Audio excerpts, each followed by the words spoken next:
But the other thing behavioral economics teaches, which is of most relevance to you, is the fact that actually our impression of value, our judgment of things, is entirely based on pretty random, arbitrary comparisons.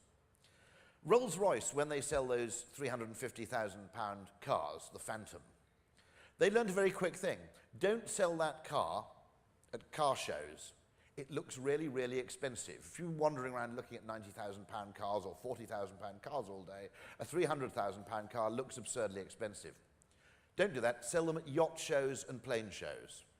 The very same people who've been wandering around looking at a couple of Lear jets and a 200-foot yacht, on their way out, see a lineup of Rolls-Royce Phantoms and go, well, I'll have a couple of those, because I didn't buy the yacht.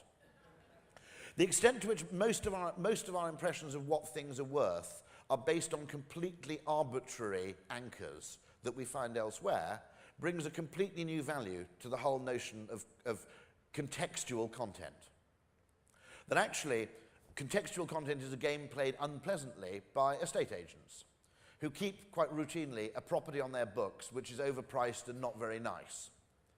The reason they do this is they show you that first, then they show you the house they want to sell, which is a bit nicer and a bit cheaper. Suddenly the house they want to sell you looks spectacularly good in comparison. One other industry which understands context is women's fashion publishing.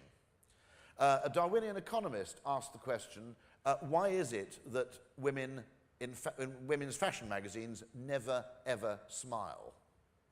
And the reason is, rather pressing, I'm afraid, which is that in order for the advertising in Vogue to be successful, it is necessary for the Vogue readership to feel mildly threatened by lots of pictures of women slightly younger than them looking slightly unpleasant. So the fact that nobody's smiling is absolutely a contextual cue to actually make the advertising more potent.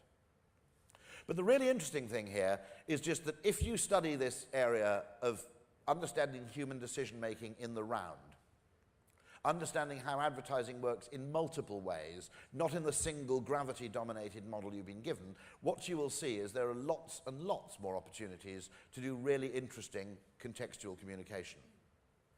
What you place something alongside has a huge effect on how we actually measure the value and price of a specific thing. Every judgment we make is comparative. So the idea that actually all that matters about an ad is its audience and its reach is fundamentally misplaced.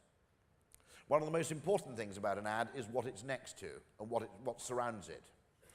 A second vital thing about context is that when we decide has a huge effect on the kind of decision we make. So timeliness, the ability actually to be contextually relevant in terms of targeting not a person but a moment, is also unbelievably powerful.